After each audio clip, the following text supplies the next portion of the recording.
It's very common also to see teachers talking about a type of lesson that we say here in Brazil, and I don't know how popular this concept is, which is a conversation lesson. Would you say there's a difference in between a conversation lesson and a speaking lesson? What do you believe makes up a conversation lesson? Yeah, I don't like the idea myself. So Yeah. some schools do it in the UK here as well. And it always reminds me a bit of some course books you sometimes see. At the end of the unit, they have a little section called something like Everyday English or Useful English. And I always used to think, well, what's the rest of the book? Like, if this is the page where you've got Everyday English, what the rest of the book is non-everyday English. It just doesn't make sense to me. And I think in a way, every class should have lots of speaking going on in it. And every class should really be a speaking class because, you know, for me, unless I'm teaching something very, very specific, usually in small groups, like, I don't know, you're doing a one-to-one with a student who has to write essays to get through IELTS, then there's not going to be a huge amount of speaking except about the actual essay that you're writing and the language. If you're in a normal language class with a bunch of people, language is a social medium, okay? Language is something that we use to interact with each other socially. If one lesson is a conversation class and other lessons aren't, that means what? You're studying grammar in isolation without thinking about how it contributes to conversation and speaking. You're doing a listening, but you're not having a conversation about that. Or you're just doing a 45-minute speaking session, which is quite high pressure. Where's the input and what breaks that up? When I started teaching, I was working in private language schools in the early 90s, and we used to do this thing of in the afternoon it would be conversation and in the morning it would be like language work.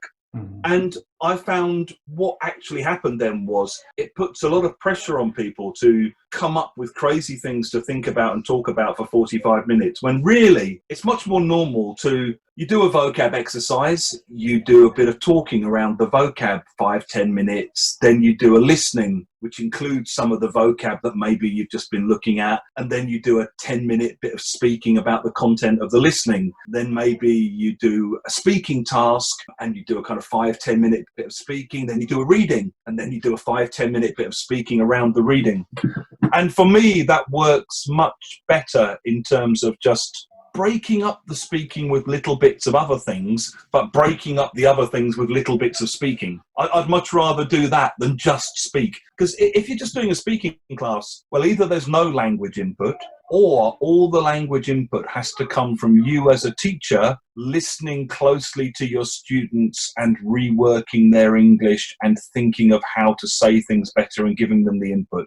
And as a teacher, that's a very demanding, teacher-centered way of getting the language to the students. If you're teaching a big group, well, good luck being able to think on your feet of all the things that all those students need to say in the heat of the moment. It's much easier to, if I know that tomorrow I want to do a lesson where we're talking about your favourite music, I know the level of the class, I can predict some things that will be useful for them to say, I can write material that helps them say some of those things, I can give them that material and then lead into the speaking by having provided some scaffolding which they might want to use. So I just think it makes more sense to break up.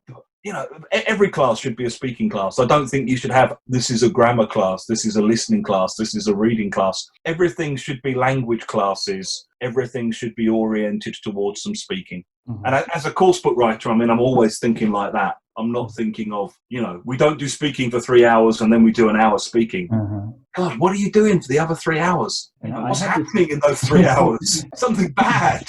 And I have this feeling that most teachers recognize the importance of including a language aspect in every one of your lessons and practicing speaking. Yeah?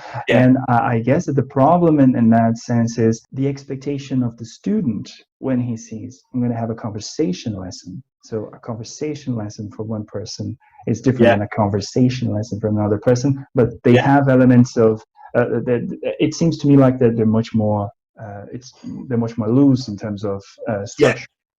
Yeah, I'm not immune to this myself. I do some private students online, and I've got one-to-one students. And I know that for them, the 1 hour where we talk is their main chance to have intelligent conversation, without wishing to blow my own trumpet, intelligent conversation in English once a week. And they know that I will be able to listen to them and rephrase and reword things as we're talking and keep a record of that stuff in the chat box. Each week we do quite different things. So some of them want to use a book as homework, and then I set them speaking that comes from the book.